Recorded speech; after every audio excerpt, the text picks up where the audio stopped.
नमस्कार, आप देख रहे हैं सत्ता की परख। वेस्ट यूपी से शुरू हुए पहले चरण के चुनाव में मतदाताओं का उत्साह पिछले 2 चुनाव के मुकाबले काफी कम दिखाई दिया।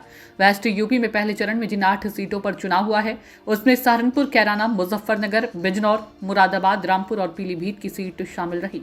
चुनाव आयोग के आंकड़ों के अनुसार इन सीटों पर मतदान का औसत प्रतिशत 61 रहा, जबकि 2009 के चुनाव में इन्हीं सीटों का औसत मतदान 56.77% हुआ था।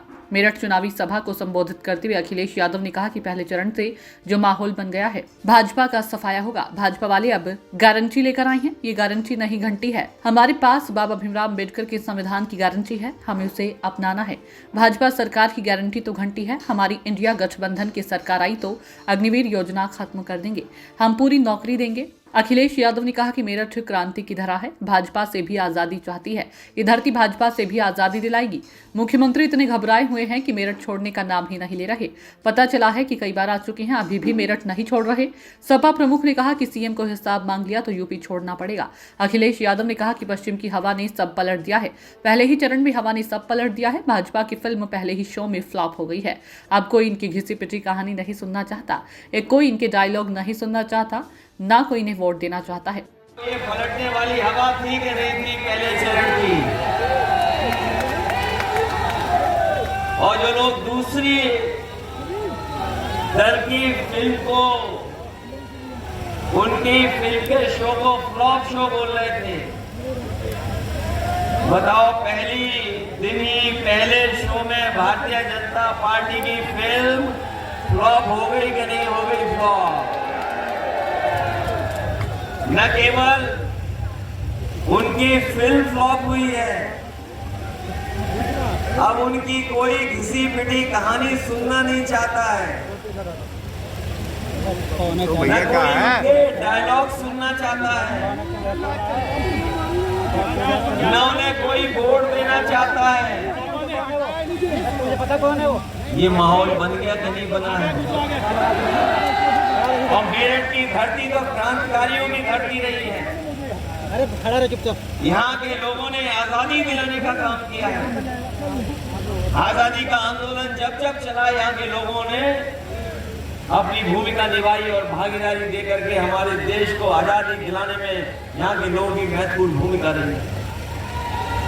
जो धरती आजादी दिला रही हो, बताओ बीजेपी से आजादी दिलाओगे कि नहीं दिलाओगे आप लोग? बीजेपी से आजादी चाहते हैं कि नहीं चाहते हैं आप लोग?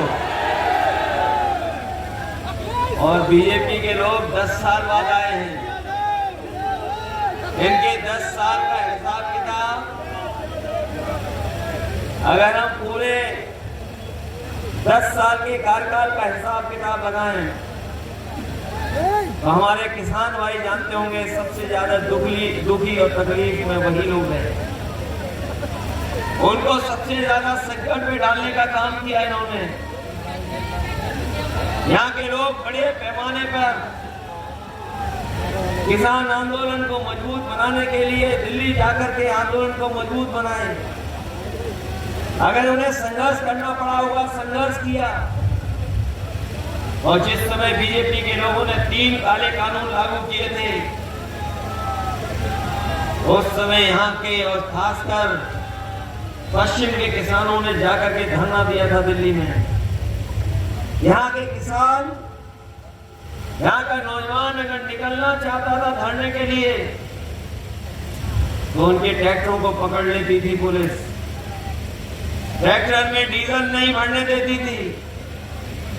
लेकिन यहाँ का किसान, उत्तर प्रदेश का किसान और देश का किसान उससे घबराया नहीं, वो लड़ता रहा, सालों साल बैठा रहा। वेस्ट यूपी में 2014 और 2019 में मतदाताओं में जबरदस्त उत्साह दिखा था। इन दोनों चुनावों में औसत मतदान 66% से अधिक रहा था। 2019 के मुकाबले इस बार 8 लोकसभा सीटों पर 3 से 9% मतदान कम हुआ। नगीना में 2019 में 63% मतदान हुआ था, इस बार 59.54% रहा। पीलीभीत में 2019 में 67% और इस चुनाव में 63.70% रहा। मुजफ्फरनगर में पिछले चुनाव के मुकाबले 8% कम लोगों ने मतदान किया, तो वहीं रामपुर में 9% मतदान कम हुआ।